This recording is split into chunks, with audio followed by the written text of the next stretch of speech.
Okay, so here it is, and as you can tell, this is a big case. I'm 6'2", and granted, I know it's on a tower, but on here, it's a tall case, it's long, and it's right, in my opinion, it's right on the edge of going from being bigger than a mid-tower. We're getting closer to full tower territory here. So what I want to do today is go through some of the features of the case. We're going to do some thermal testing to see how the airflow works when it warms up. So go ahead and subscribe to the channel and hit that like button. We really appreciate it. Okay, so looking at the case, right away, if you like the way it looks, you've just hit one of the main features of it. I think this case looks phenomenal, especially with the RGB lights lit up on here. I'm going to shut them off real quick. Looking at the case like this, I'm just not the biggest fan of it sitting here dark, and I'm going to show a little later in the video what happens if you've only got the fans, maybe some RAM sticks lit up. It really doesn't do it justice. The main thing we need on here is we need the RGB light strips to light the case up so that the lights push in this way.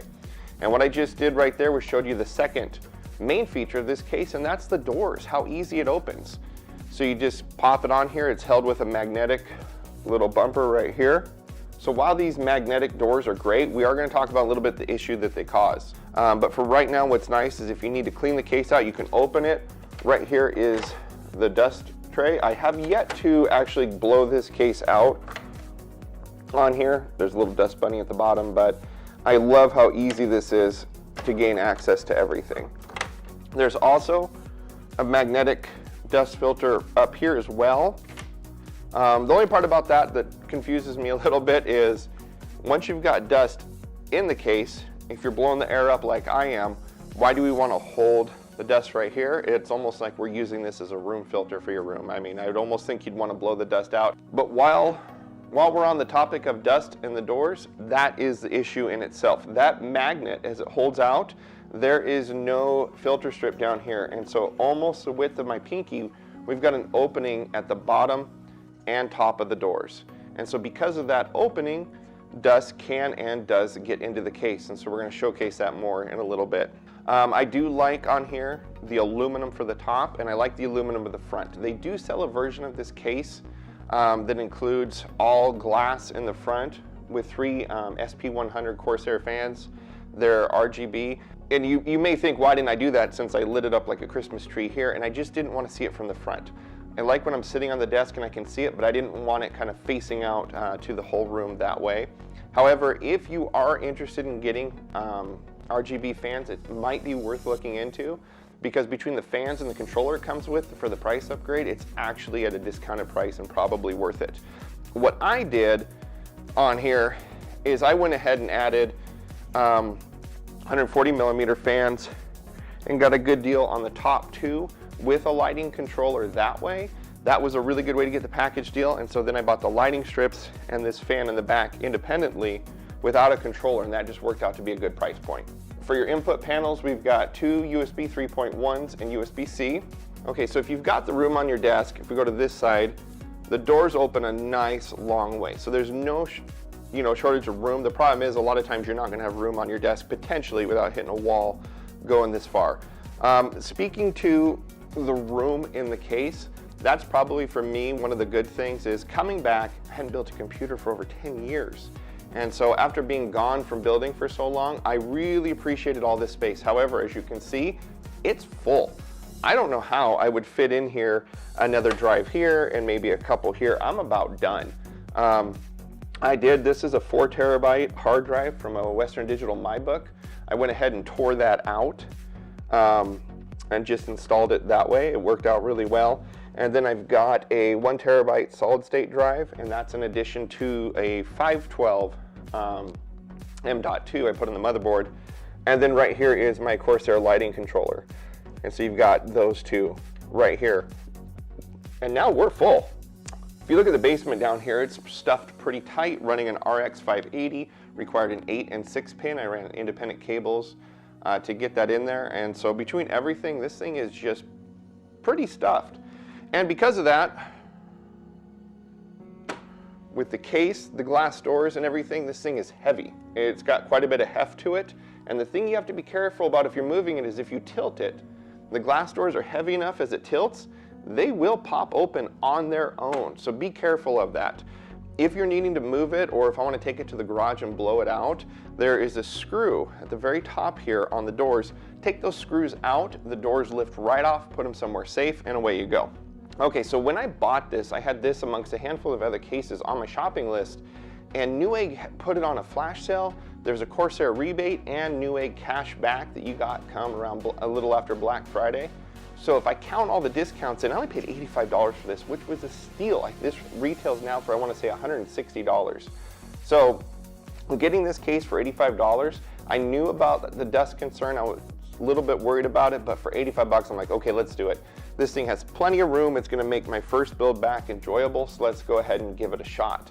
So now what I'd like to do is we're going to go ahead and take this back to the room. I'm going to hook it all back up, and we're going to start going through the tests. I apologize, the lighting in that room is not as good.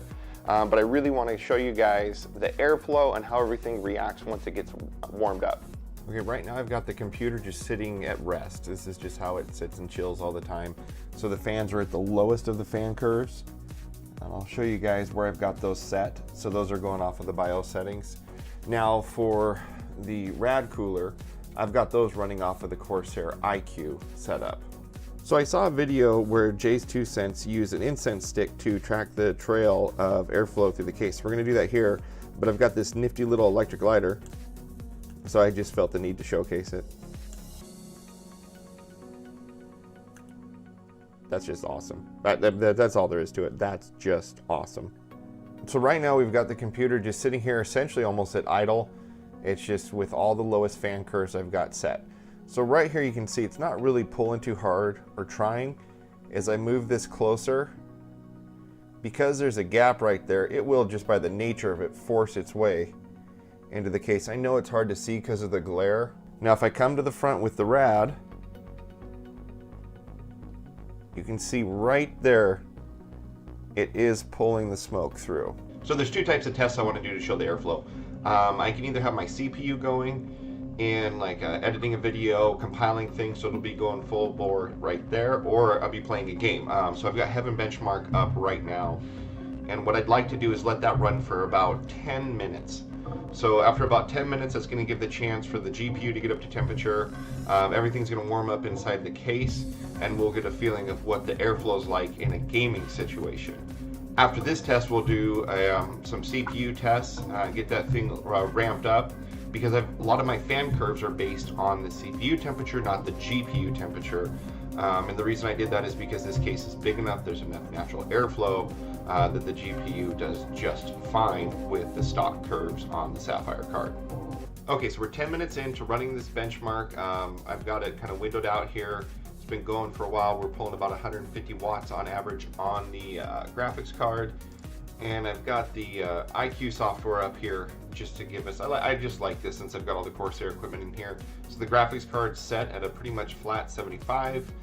Its fans have been kind of going through some speeds. Now as far as the CPU goes, on here it's not running too bad. And so for the CPU, okay, so what I'm using is the H150i AIO from Corsair, and so I've got all the profiles set to quiet. On here there are a handful of different ones you could select looking down here. So we've got, I made a personal one just playing with the graph once, I don't really use it, but we've got balanced, 0 RPM, extreme, and quiet. So quiet is the second from the top, but again, everything works really well. And so for the 3 fans on the radiator and the pump, they're just doing what they need to, and the temperatures on the CPU are more than fine for what we're doing. So I bought this nifty little tool quite a while ago with my remote control cars, trying to monitor temperatures here. I've got it set to Celsius, and so I've got the little beam, and I can pull my temperatures. So if we just look at the case, you know, I've got an exterior temperature of 22 Celsius. Let's go ahead and pop in here for a minute. This is kind of fun to do. Okay, so if I just aim right here on the graphics card, we're getting 55C. Right here where they've got the cutout, definitely needed that cutout because we're at 67. So it's pulling more temperature, and I've got a max number right there. You can see on the last one it was 70.1. So if you're like me, Fahrenheit means a lot more to the touch. So that hot spot on the graphics card right here, when we pulled about 70, that's 153 degrees. We'll just scan through here real quick. We're getting about 125 with a max of 140.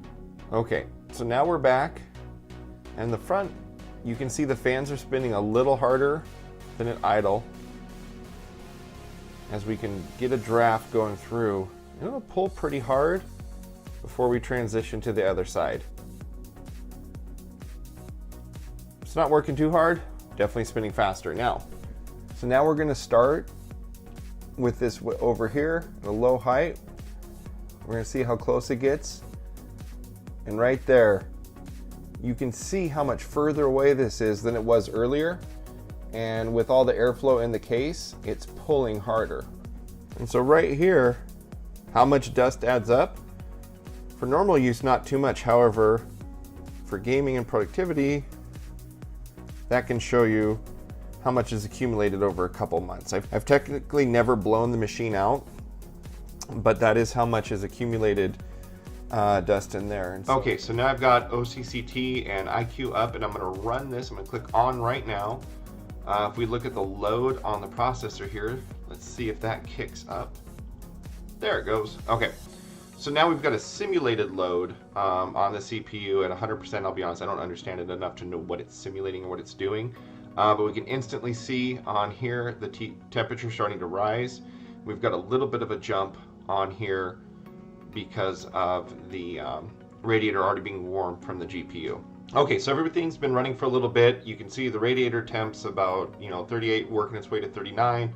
CPU is holding at 70 or below is what I'm watching, and the fan curves are just staying within the profile. And so this is one of the things too I want to point out why I stopped at the 4 gigahertz overclock versus the 4.1. At the 4.1, I had to push the volts up to 1.45. And the temperatures jumped up a lot, even with the cooler. So it just wasn't worth it. The 0.1 gigahertz was not worth it. And even though a lot of people may think it's unnecessary, I love how quiet this machine is. I mean, we're just pushing it nonstop, and it's just so quiet. I love it. Okay, I apologize for the glare on here because I don't want to open the case and lose the heat, but I'm not sure if you can tell. That fan is spinning faster, and the top ones are spinning faster too.